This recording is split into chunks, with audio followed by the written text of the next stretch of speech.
welcome to this week's Scary Stories to Tell in the Not So Dark. We have a new craft kit for the month of October, so you can go ahead and get that out if you picked one up from the library. I've got one here. So let's dig in. We've got a jar. Yours is probably smaller than mine. And inside you'll find a spider. Don't worry, they're dead. And then you'll find some fluffy stuff. If you did the craft last month, you might want to grab your little candle tea light.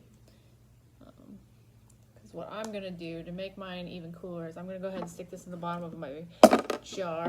Doesn't have to sit up, but it helps. And then we're going to put in our fluff. You can also use other things to decorate your spider jar if you want. You can use like a Sharpie and draw more spiders on the outside, or a spider web pattern or something on there. That would probably look cool. Let's see. Any other spooky things that you want, you can draw or put inside of the jar. So now I've got, you don't want to see the light, but we've got a bunch of fluff in here. So I'm going to push that down a little bit. Kind of cover up that light. Then I'm going to place my spider where I want him in the jar. So, put him up here. Put my lid on.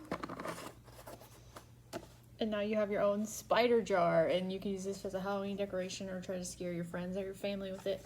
So have fun making the craft, and then now we have our next story. Hi, welcome to Scary Stories to Tell in the Not So Dark, and I have Elise here again with me tonight. She's ready to hear a spooky story. So this one actually has pictures with it too that I'll be able to show you. This is from the book Beneath the Bed and Other Scary Stories by Max Brallier. And so if you want to read more stories from this book, this will be available to check out at the library. The first story, I'm going to read two from this book. This one's called A Hair Down to My Stomach. When I woke up, my throat was scratchy. There was a hair in my throat. It felt like it went all the way down to my stomach.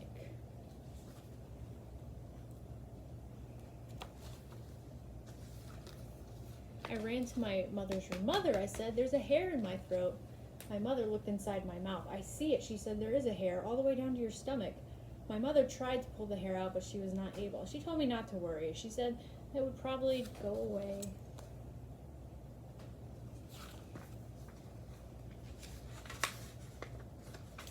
But it did not go away. Days went by. My throat was very scratchy, and I felt sick in my belly. My mother took me to the doctor. I opened wide and said, "Ah." The doctor said, "I see the problem. There's a hair all the way down to your stomach." Here she is at the doctor. What do you think it is? She reached into my mouth and felt around. "I have the hair," the doctor said at last.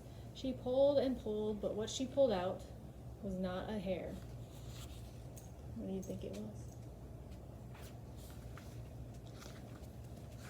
It was a mouse. "You should not sleep with your mouth open," the doctor said. "This mouse crawled all the way down to your stomach." That would be disgusting. All right, the next story I'm going to read from this book is called The Statue. Here's a picture of the statue right there. Elise, do you want to hear the next story? I was at a yard sale with my mom. She was looking at a creepy statue of a man. The statue stood as big as a real man. The man's lips were pressed tight together in a frown like he was cold. A tattered quilt was wrapped around the statue, and the quilt was full of holes. I didn't like the quilt. It smelled old.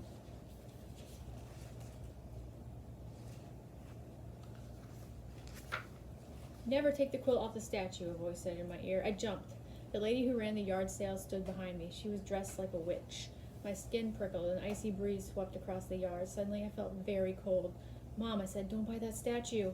But my mom bought the statue, and the lady threw in the quilt for free.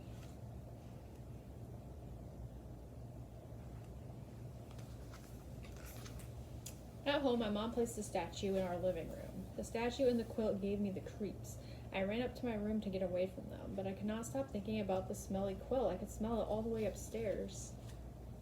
That looks gross.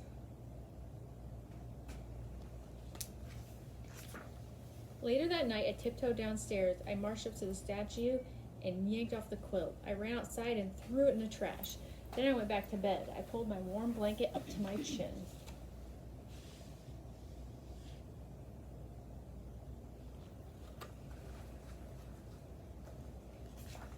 I wasn't asleep for long. I woke up cold. My teeth were chattering. I looked around. My blanket was gone. The yard sale lady's warning raced through my head. Never take the quilt off the statue. I rushed downstairs.